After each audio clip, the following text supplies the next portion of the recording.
In a recent documentary on the oceans, David Attenborough featured a number, 3% of effectively protected, marine protected area.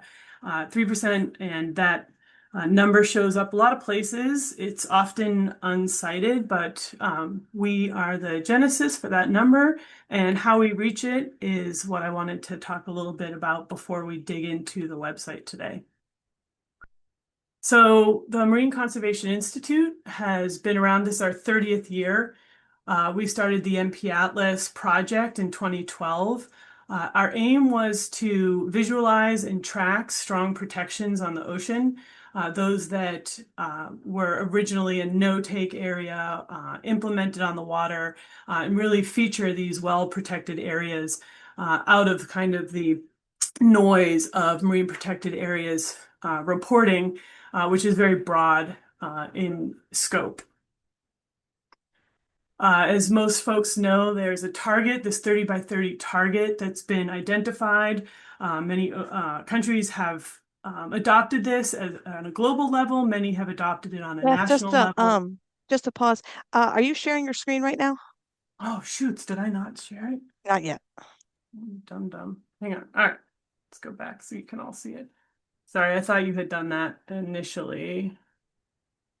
So, yeah. Okay. Sorry about that. Okay, now we can see it. Yep, great. All right. Yep. So this is the quote that I was talking about. And this here is the first slide, but I do want to point out the QR code on here. For those who've not been to the MPAtlas website before, this QR code will take you there. So the Global Biodiversity Framework and the 30 by 30 target is really, really well known. I do want to point out it's one of 23 targets. There are other targets that aim for restoration and for sustainable use and even fishing specific objectives. Target 3, this 30 by 30, is really meant to highlight areas with conservation outcomes and biodiversity benefits. But how do we measure this progress? Currently, the official repository for marine protected areas and terrestrial protected areas is what's called the World Database on Protected and Conserved Areas. If I accidentally call it the WDPA, it's because that's what it was for years and years. They have changed the name earlier this year to incorporate a new type of Target 3 area called an Other Effective Conservation Measure, which is OECM for short, in case you hear it. However, the primary indicator for this target is actually the area, two-dimensional area of ocean covered. It's not quality, even though the target itself speaks to the need for quality protection. And we do know that not all MPAs are created the same. In practice, MPAs can be on a very broad array of types of restrictions, things that are allowed, size, governance, how they're designed, who enforces them, who manages them. It's a very, very broad umbrella. And how you make these decisions along the way very much impact the amount of protection or the amount of conservation benefit you're going to get from these areas.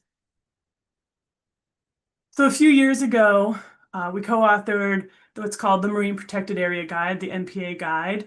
What this was meant to do was simply building off the IUCN definition of an MPA, define further the stages of establishment in marine protected areas, whether they are legally designated or fully implemented, different levels of protections based on the type of direct human impact that are mitigated, and then linking these to the likely outcomes. So by looking through the scientific evidence and supporting the type of conservation benefits that each of these steps would result in from what we already knew has worked.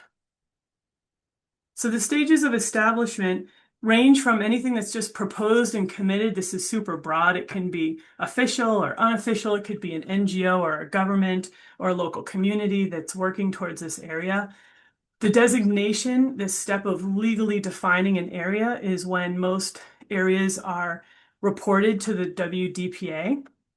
But that designation step is often where they set up kind of the framework for how you're going to implement it. And the step of on the water protection can take place years later, based on how it was set up, how it was enforced, political will. Lots of things can affect the length of time it takes for an MPA to really go into place on the water. And it's at that point that sites start imparting these conservation benefits. There's a final step called active management. So if you're doing an MPA correctly and you really want to know if it's working, you need to evaluate that from time to time. And this process needs to involve updating or evolving your strategy to reach your goals. And level of protection is also a broad range. Things with high levels of human impact might be protection for certain parts of an ecosystem, but maybe not everything. It could be achieving its goal, but not fully encompassing all of the habitat area. And as you address different impacts and mitigate them, you reach higher and higher levels of protection, where you get to what most folks know of fully protected area because it's easy to see. Nobody's usually allowed in it. There's no extraction at all. But highly protected can allow for some extraction, but it's usually so minimal in impact that it reaches the same level of biodiversity benefits that a fully protected area is. So you'll often see fully and highly protected kind of put together because they're analogous in their outcomes. So the level of protection is based on 7 human impacts. It's important to note that it doesn't address things outside of the boundaries, even though we acknowledge that things outside the MPA can very much impact what happens inside, but it's a lot harder to mitigate those things. Things like climate change, warming, acidification are really difficult to, and really not the appropriate thing to be mitigated by an MPA. This is a place-based area where human activity is what you can control. But being able to mitigate direct human impact does help these sites deal with these kind of outer pressures that are harder to directly mitigate through an MPA. These when we are looking at these different activities, what we look at is not just the regulation that or what should be happening, but rather the degree of the impact of what's allowed. Each zone is assessed separately, and we make a point of searching external sources of information. So for example, a marine protected area that is in an EEZ where things like bottom trawling are already prohibited would obviously not address bottom trawling because it's already covered in an adjacent or overlaying jurisdiction. So we try to look at those things. We look at research articles, white papers and reports, things like that, as well as activity databases like Global Fishing Watch to really get a bead on what's happening on the water. And this is where third-party verification comes in. So ideally, we would have somebody with local knowledge or regional knowledge to come in and ground truth these and verify these assessments. And on that matrix, if you think of level of protection and stage of establishment as a matrix, this kind of upper right-hand corner where things are implemented on the water or actively managed and at a fully or highly protected level are where we see the greatest linkages to biodiversity benefits and conservation outcomes. A couple of years ago, we led a study to kind of set a baseline for where we are according to the MPA guide in our global reporting. The largest 100 MPAs actually at the time made up a little more than 90% of all the area reported to the world database. And through our analysis, we actually covered 7.3% of the global ocean. A quarter of what we looked at remained unimplemented. So of the, at the time, I think it was about 8% was what was reported. Yeah, 8.2%. A quarter of that was still unimplemented. So it was legally designated, but not yet in place. And another third of it was actually allowing some type of human activity that is incompatible with the goals of conservation, things like bottom trawling, oil and gas exploration, things of that nature. And so what you see is when the World Database of Protected Areas is brought up, they have tons of coverage, land coverage. They now have in yellow those OECMs I was talking about. But if you look at ours, it's focused only on the ocean. And within that, we look at the stage of establishment and the level of protection per the MPA guide to try and help kind of parse out these stronger levels of protection. Throughout our website, we really focus on the fully and highly protected number. We currently have more than 1,600 MPA zones assessed and published to our website. This accounts for 90% of the global reported area. Where we lose resolution is on the regional and national level, where we work with partners to try to create and assess areas to kind of improve that resolution. And we're happy to work with we'll talk more about it later, anybody who wants to see better assessment in an area you work in. We actually have more than 3,000 assessments on the back end in various levels of process. Some are awaiting verification, some are just drafts. We just haven't gotten that far. We have 44 countries, at least partially or fully assessed, with another 57 in progress. Our data is open access, and we like to contribute it. We have a number of ways for you to access the data, which we will be talking about next. And that brings us to the platform. This is what the home page looks like right now. And at this point, I'm going to stop sharing so that we can tell you more through kind of some screen sharing what the website's got for tools. So I'm going to stop sharing. Perfect. And introduce my colleagues.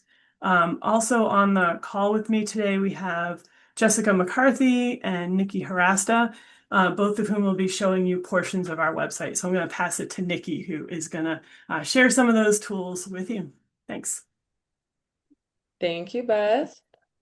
And thank you for everyone who came to this webinar today. It's nice to see so many people in attendance, and hopefully we have a few things that we can share and you can walk away with something that you didn't know before.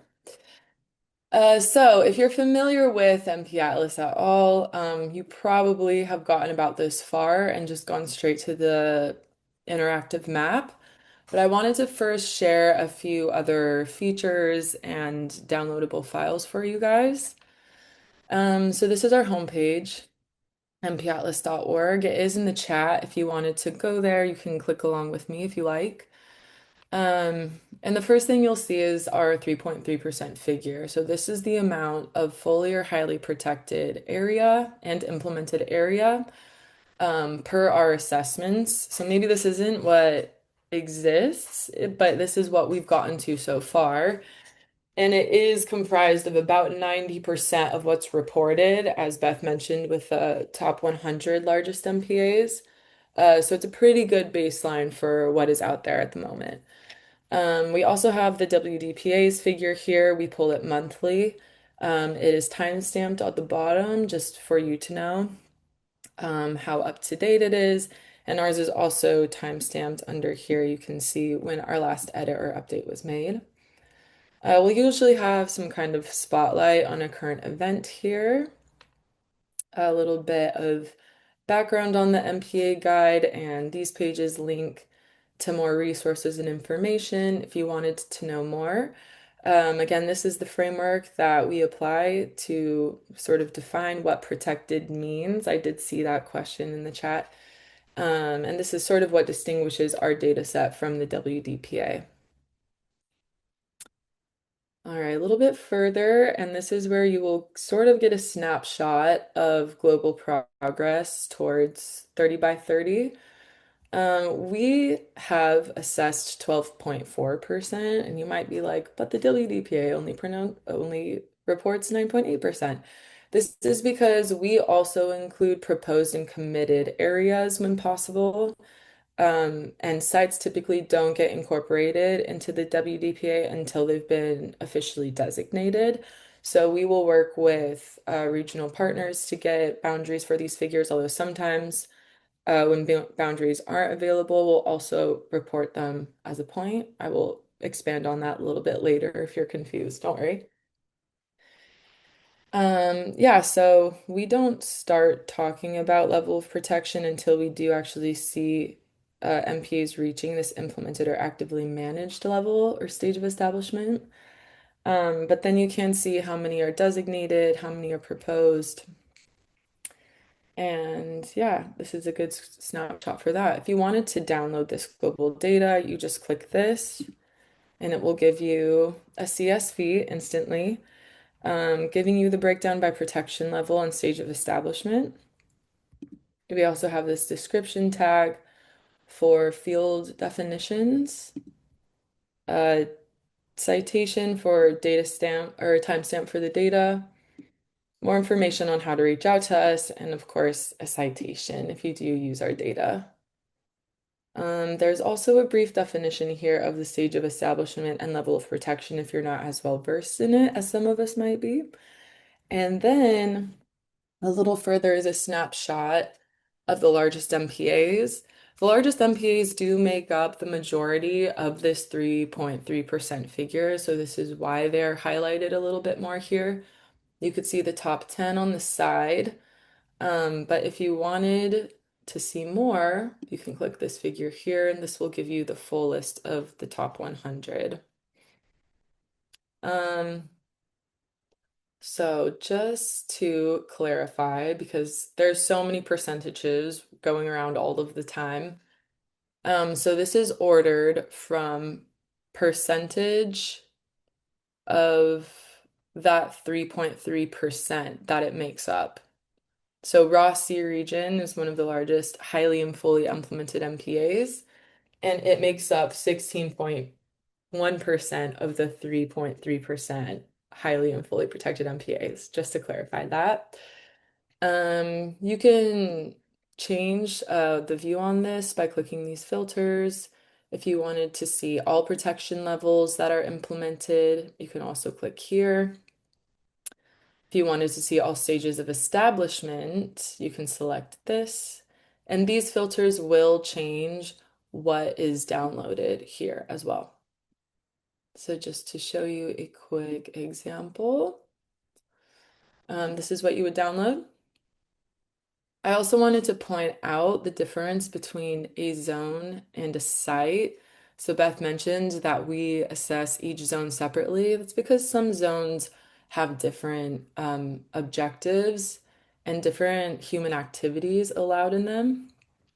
And this is true for Rossi. So if we look at Rossi, for example, it's designated as one site. It has multiple zones with different management objectives, but they will all be linked to Rossi through its site ID, and then they will all be assigned a separate zone ID. You can compare this one to Papahanaumokuakea National Marine Sanctuary, which is a single zone site, so it won't have a separate site ID.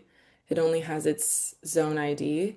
And this is what we mean in column B when we say top level unit. If it says zone, that means that it is a single zone MPA.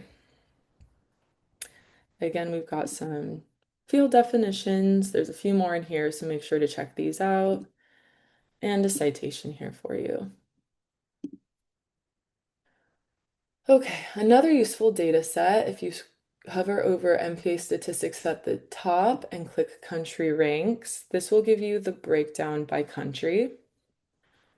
This list will default to show the percentage in each country's EEZ, that is in highly and fully protected area, and it sorts from high to low. It also defaults to show all 213 countries and territories. If it has a gold star next to it, it means that it has achieved or surpassed 30% in fully and highly protected area. If it has a half star, it means it's achieved or surpassed 10% in fully and highly protected area. And also, we do note the country's commitments where they're known and relevant. Okay, and then aggregate by sovereign. So some people like to think about 30 by 30 differently. For example, the United Kingdom would count all of its overseas territories and waters towards its 30% goal. So you have the option to sort based on what number you're looking for. If you do choose to sort by sovereign and not by related countries and territories, just know that the related countries and territories will disappear from this list. So just to show you, Cocos Island, for example, is here, but it disappears from this list if you aggregate because it shows up under Australia instead. You can also sort instead of percentage of EEZ and fully highly, you can just sort by its total area, high to low. You can also look at all protection levels that are implemented. And you can also sort by name if that's easier for you. If you wanted to sort low to high, you can just click the filter twice, and that will change the filter for you. Okay. Yeah, and then again, you can download this list. It will be altered based on what you select. And I'm just going to show you quickly an example of this data sheet as well. I will point out that just because, I'm going to go back to this really quick. So just because a country might only have 0% here doesn't necessarily mean that they have 0 MPAs. It could mean that we just haven't gotten to it yet. So we do report the percentage of marine area that we have assessed and that we've gotten to. And at the end of this table, you can also see how much of the EEZ has been reported to the WDPA. So you can tell if it's 0% because they have nothing or nothing reported to the WDPA, or if it's 0% because we just haven't gotten to it yet. I also wanted to point out that we do have the conservation targets included in this sheet as well, if you like. Descriptions, field descriptions, citation tab, that's a basic for every sheet we have. Okay, and then if you wanted to learn more about specific country, you can either just click it or you can search up here in the search bar. We'll just click. So at the top, you'll see some key figures, the total marine area, the percentage and total area that we've assessed so far, the percentage in implemented and fully highly protected that is contributing towards this effective 30 by 30 goal, and the date stamp of its most recent edit or assessment. You get a progress bar at the top, showing how close it is to its 30 by 30 goal, and we also do have its commitment under here, just for reference. Not every country has agreed to 30 by 30, so it is relevant to know. And then if you click on this map, this will enable you to see the entire country's EEZ in isolation. It's nice, it's helpful. You can take a screenshot to discuss sort of effective conservation in a country. We have a legend here. It goes away if you just click it. And then just to point out, we do also project all of the MPAs reported to the WDPA on our map. So if you see it just in brown here, that means that we haven't assessed it yet. If you click details, that's how you get back to the country page. And then you have a little snapshot here of the number of zones and area in each level of protection. Also, if you wanted to view the country's WDPA page, we have a direct link for each country here. Okay, and then this is the list of all of the MPAs that we have assessed and published. We have this stage of establishment and overall level of protection score, and activity level protection scores are available in download for the entire database. So I'll just show you quickly an example. So, yep, this is about what you get. you'll get the stage of establishment and the level of protection. If you wanted to know the breakdown by activity, you have to download the whole database, or you could ask us directly for it, and we'll be happy to get that to you. And that's something that Jess will touch on a little bit later. Okay, and then if you wanted to see an MPA's assessment page, you can either click on it, or again, you can search in the search bar up here. At the top, you'll get its designation, its country, and its total marine area. This one is particularly large. And then you'll see its stage of establishment. We also do include each date that it has reached each stage if we know it and if it's relevant. Not all of them go through this proposed stage. And then if you hover over each one, you'll get a little reminder and a definition of what each of these stages mean. Its overall level of protection will be here. Again, if you click on the map, you can see it in isolation.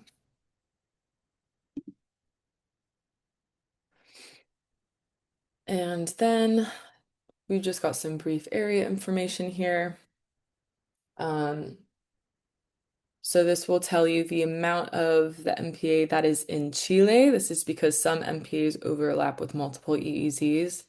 The amount of the zone that is marine, that's because some MPAs overlap with terrestrial area.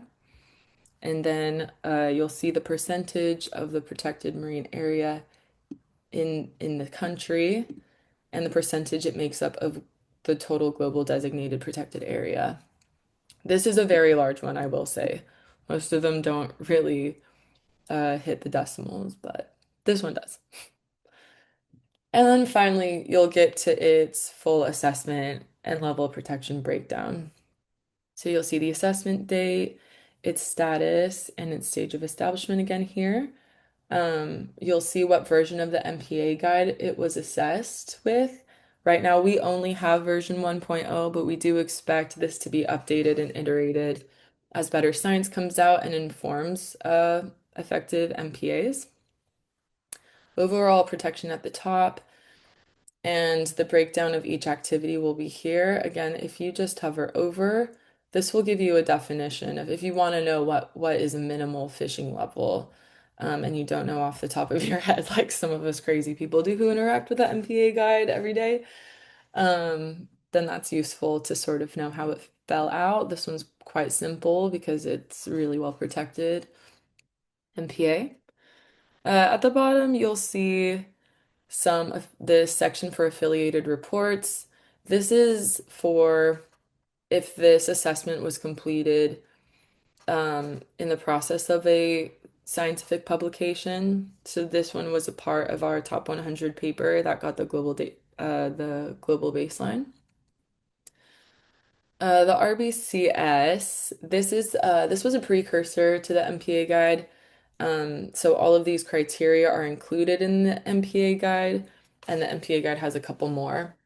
So this is just sort of this actually, if you complete an MPA guide assessment, this is a bit of low-hanging fruit and could be useful for some other metrics. It is what we use to assess activity level in our blue parks. We'll get to blue parks later. If you're not familiar with blue parks, we'll touch on it.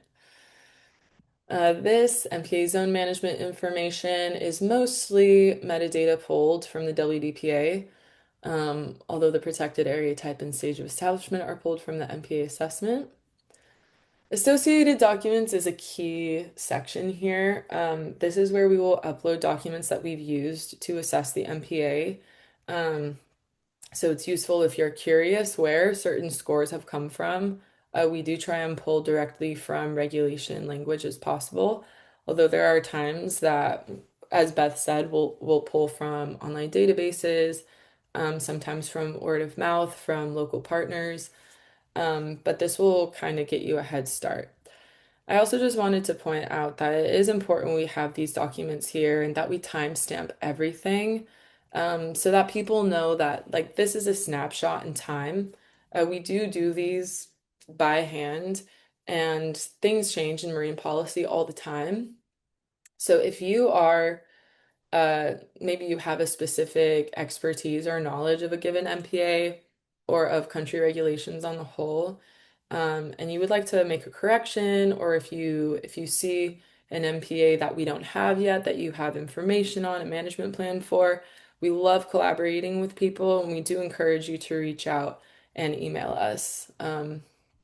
All of these will take you there. We also have contact us. This will take you directly to our info@mpatlas.org email. And that goes directly to us, and we do check it every day, and we will respond to you. The last thing I'll point out is that there are these tabs at the top for ease of navigation because these specific MPA assessment pages do get a little bit long. Okay.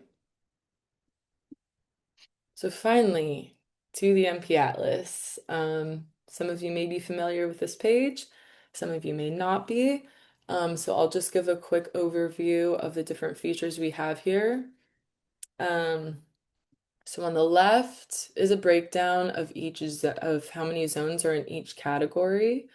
That also goes for protection level. This shows you how many zones we have that have blue park status. So this would be useful for a variety of different analyses, depending on what your research interests are. If you just hover over a site, it's going to show you the site, the zone. Let me find one that's a multiple. I'll show you the MPA site, MPA zone. And this is for the MPA assessment. And then below the line, it will also show you what's imported from the WDPA. If you want that layer to go away, all you have to do is check this box, and then you will only see MPA guide assessments. Just depends on what your interests are. And then if you click on an MPA, its site and zone will show up here with a few details. So the site will show you the number of zones. This one has 2. And we clicked on the Marine Reserve. That's why this one popped up. Since I've already shown you a zone assessment page, I'm quickly just going to show you what a site assessment page looks like because it is different.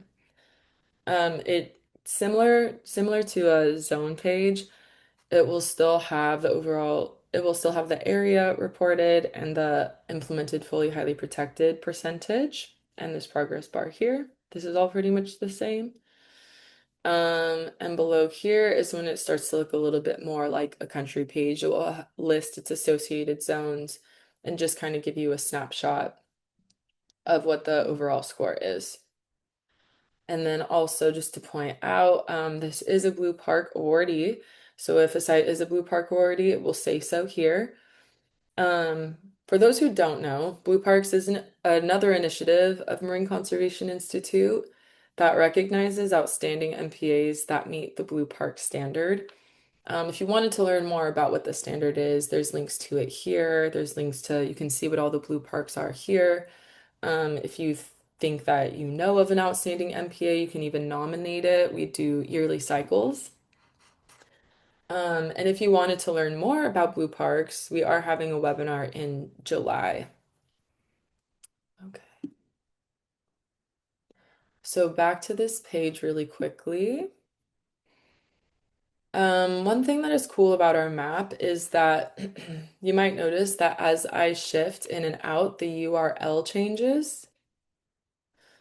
That's because the URL will capture any interactions that you have with the map. This also goes for filters. So let's say you only wanted to see all of the fully and highly protected areas. And let's make the WDPA go away. And you wanted to zoom specifically on Pitcairn Islands. If you just copy the URL, this saves the view that you have, or you can send this to someone else so they can have the same map view as you. And then the last thing I'll point out is at the bottom here, if there aren't boundaries available for a proposed MPA, you'll basically, let me unclick this one so you can see more. It'll show up as a point, and that's basically what this one is for here. Okay. Uh, if you're interested in high seas MPAs, you can navigate directly to it by hitting Explore Marine Protection and clicking on the high seas, or by typing high seas in the search bar.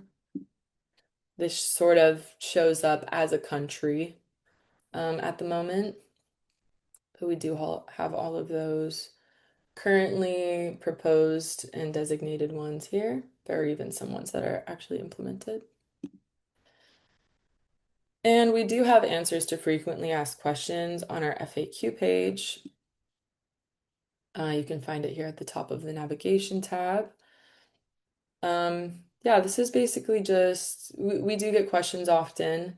Um, this is a complex, world of percentages and the MPA guide and what does protection mean. So a lot of those questions can be answered here. If anything can't be answered, though, again, just reach out to us at info@mpatlas.org, and we'll be happy to answer any questions that you have. Okay, so that's pretty much it for our tools we have here. I'm going to hand it off to Jess now to talk a little bit more about data contribution and download. Thanks, Nikki. And thank you everybody for being here. So Nikki's given us a great tour of the website itself, and I'm going to try to keep this quick so we have time for questions, but I want to talk a little bit about the database that's behind this whole website. So Nikki's going to navigate us over to our data download page. So if you go to About, you can go down to Data Download.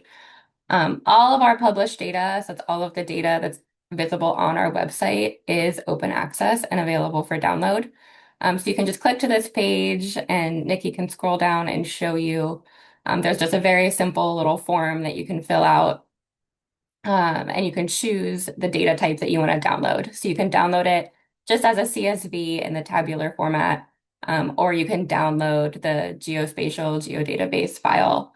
And once you fill that out, there's a little button at the bottom that says proceed to download. If you click that, another page will just open up that directly gives you the ability to download the data.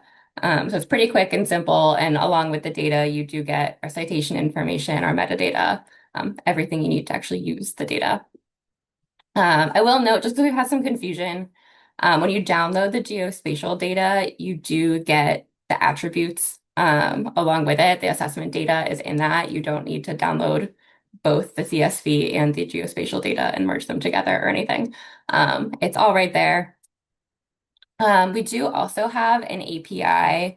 You do have to email us to get access to that, but there is information on this page about it. And again, our email address. So you can email us and request use of the API if that's a better way for you to access the data.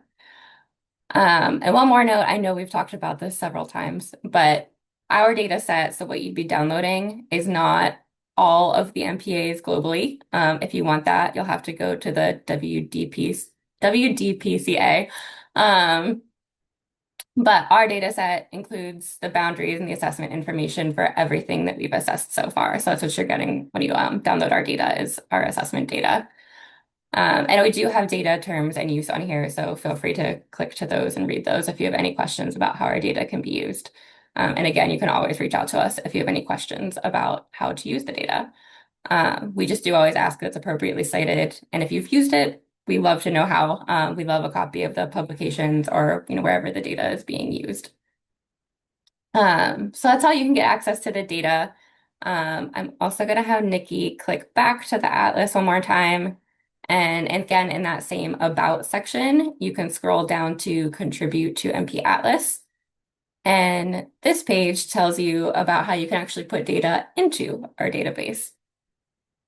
So as Beth and Nikki have both said, we work with many data partners, and we also seek external verification as much as we can for any of the assessments that our team has done. Our assessments are also a snapshot in time.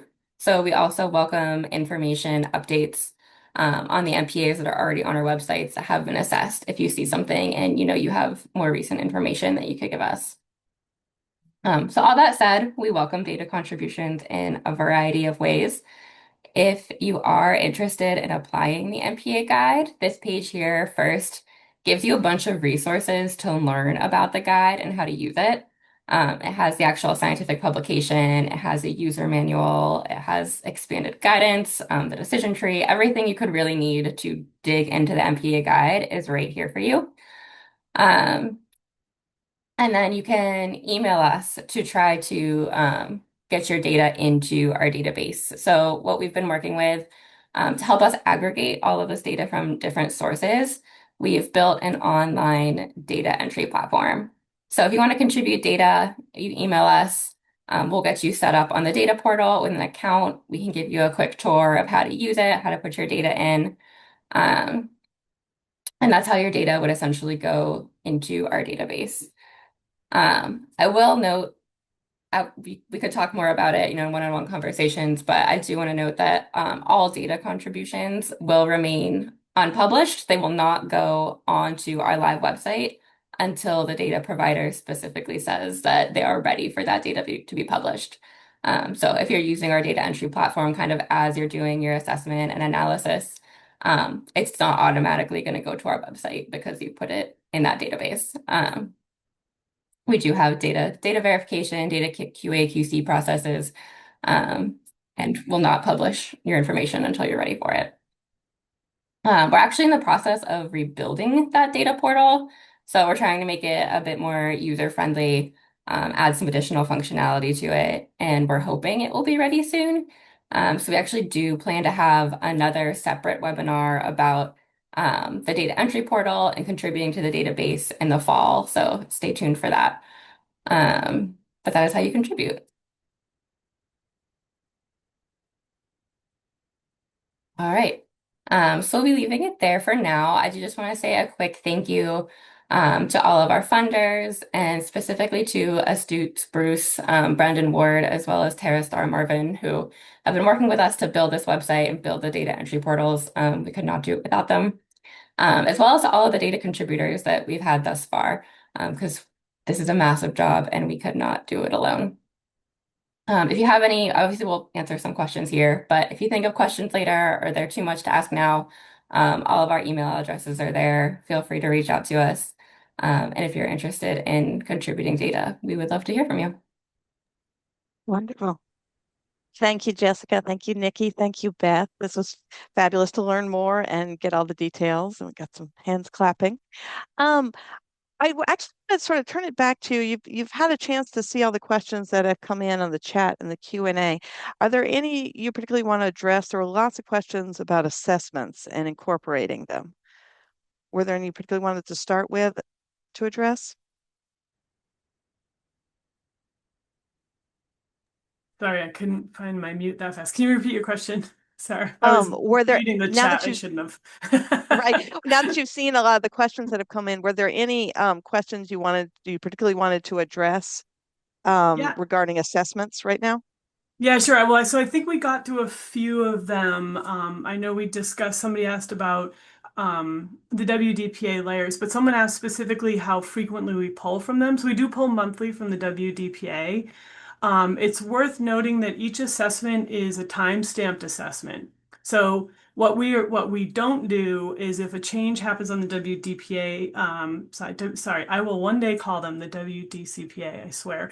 So updates on their end are not automatically updated on our end. They're flagged, and capacity, as we get to them, we can go back and update them. Sometimes it's a really minor change to a boundary that's not a real high impact change. But we do pull from them because they update monthly, so we update monthly. There is sometimes a little bit of a lag that we don't update at the exact same week they do. So occasionally you'll see our numbers just kind of out of step for a minute, but generally the WDPA layer, the reference layer, and the numbers are direct pass-through that come from each monthly update from them. So that is automatically done. And then there was somebody who asked about if it's available for the Indian Ocean. The parts that we have assessed for the Indian Ocean are included in the published data set. So you can pull that out and select by country if you want to. And if you know more than what we have, reach out to us because we'd love to continue to improve that region's coverage of assessments. I do want to note, and it's not the focus of this presentation, but each assessment can take a long period of time to do. And so they benefit from human contributions. We're always welcoming folks who want to come in and help us in an area that you have expertise in to improve the data. Also, because we do timestamp it, so if you see something that you know has been updated, you can always reach out to us, and we'd be more than happy to work with you to keep that data updated. So those are two that caught my eye. Did you see any others, Sarah, that you wanted to? Well, we've got several sort of big picture ones towards the end, which we could switch over to, but I wanted to make sure that you sort of a lot of Yeah. the Yep. more So, and how the then somebody tool asked works. about Yeah, go minimal from and there. incompatible being grouped together in the results. Yes, we do that. You can use the data set itself to download and seek out, or you can click on things. It's just overwhelming when you create too many options, and minimally and incompatible tend to share a lot of, it's really difficult to parse those two out in a lot of cases. And our focus is fully and highly protected, so we tend to focus on those.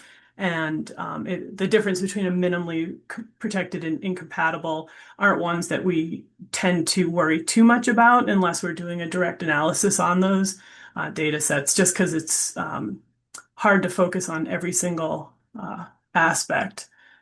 So somebody also asked if there's a set schedule for reassessments. And how long is an assessment valid? That is a really, really good question. We don't unless we know about it. So somebody flags the update for us. That's why we timestamp everything. So did you guys, Jess or Nikki, see any other questions you wanted to make sure we answered before Sarah picks up a few of those at the bottom? I think you hit most of them, but I'm still scrolling through. So Sarah, feel free to Okay. Okay. Yeah. ask away if you haven't seen anything. I'm going to combine two questions. One was whether there are any efforts to assess and include levels of compliance for each MPA. And another was asking whether if you've thought about considering monitoring results in the assessment. So about including other aspects in the assessments and the results. Yeah, that's a very good question. We, in a lot of cases, the stage of establishment is um, is kind of assessed using some of what we call the MPA guide called them enabling conditions. And it's not to minimize the importance of enforcement or compliance or monitoring or any of those things, but certainly they play into that. And so in some cases that comes through in our stage of establishment. Like if we're not seeing any enforcement or monitoring, it may come through the stage of establishment by us kind of deciding it's really just not implemented on the water yet. There is no real formal way to do that, although we know that that's important. It's a case-by-case basis on how and when these sites are really enforced. They're capacity driven, they're community driven.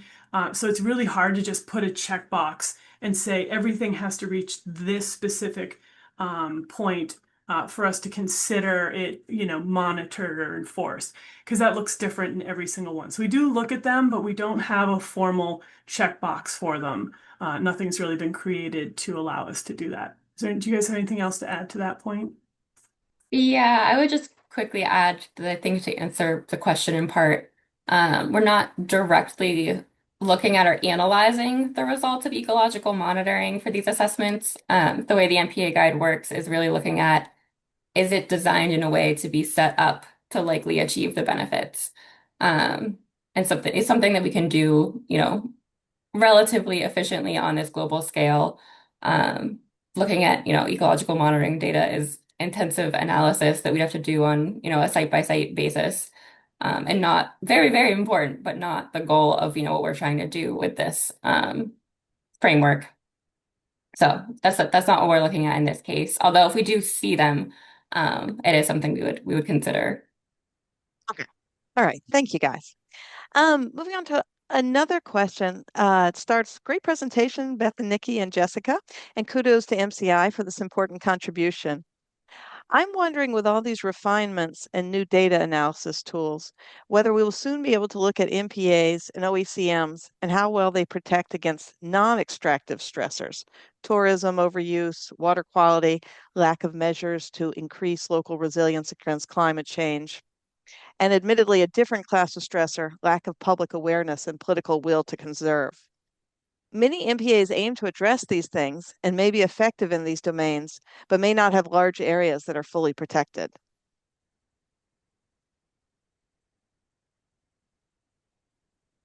Jess, I'm going to let you answer that. I was answering another question. Yeah, sorry. I was just rereading the question because there was a lot there. It's a really good question though. And I will say that some of those things are addressed in the assessments that we do. For example, tourism use is considered in the MPA guide. Um, Water quality is not directly one of the activities that we look at, but some of the activities that would impact water quality are considered in the assessments. So some of those things are already considered. Things like lack of, public awareness and political will. We do try to consider those in the stage of establishment because that's really impacting if the MPA is actually implemented. If no one knows it exists, then the regulations probably aren't being followed. It's probably not even implemented yet. So although again, like those aren't, some of those aren't direct check boxes or yes or no questions, they're kind of built into the framework and something that we consider in the stage of establishment and level of protection. That's not to say we couldn't do it better, as we have to have, sorry, that was not coherent, but as we have more science and more ability to update this framework, I think a lot of those things are pieces that we could, flesh out more and incorporate into the guide more directly. Okay, thank you, Jessica. Another question, is MPAtlas or anyone else thinking about MPA effectiveness in terms of outcomes, such as recovery of fish populations, restoration of trophic webs, or biogenic habitats? Absolutely. Yeah, so we can't we're a pretty small group. We do provide our data through other platforms. I pointed out to somebody else in the Q&A that our data is included in the SkyTruth 30 by 30 tracker. It's another tool if you haven't found it that does overlay our information with habitat areas and lots of other types of ecosystem and habitat features. So if you want to go look over there, that's a good way to take a peek at that. There is also some work going on right now to further bolster the linkages between fully and highly as the MPA guide defines them to outcomes. So for right now, it's likely outcomes, but being able to point to actual outcomes, we have a number of colleagues that we're working with to run that analysis as well. So yeah, we are doing that and happy to work with others that want to do the same. So thank you, Mark. Okay, great. Let's see. I think are there any remaining in the Q&A to cover? I think we got that one, we got that one, and we got that one. If I think we answered and we didn't, you guys, you can also just email us directly. Happy to expand on any of these. So yeah, and then the green list question came up a couple times. We've reached out to Sue. We do have an analysis. There's some recent work done by another colleague with Sea and Shore Solutions that did an analysis of the green list and the MPA guide as a crosswalk. So happy to loop back up to anyone that wants to know more about that analysis and put you in touch with Katie and or give you our workup on that as well. I think that's everything. All right. Good work, everyone.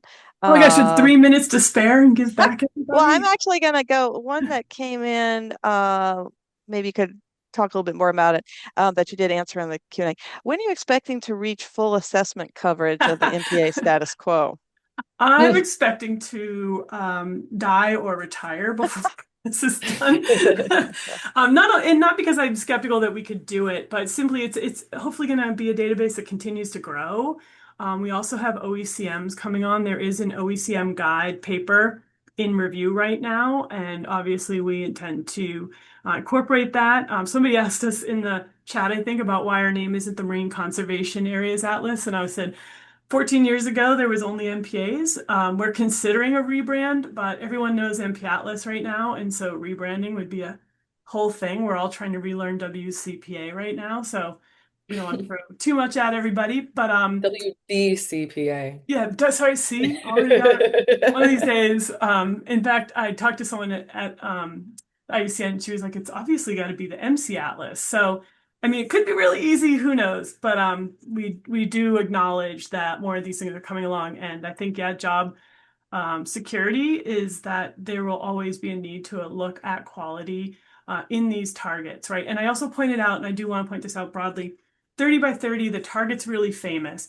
Not everything that people put out there has to be a target 3 thing. There's actually 23 targets in total. And someone asked, are MPAs even going to be effective if things like climate change and all these things?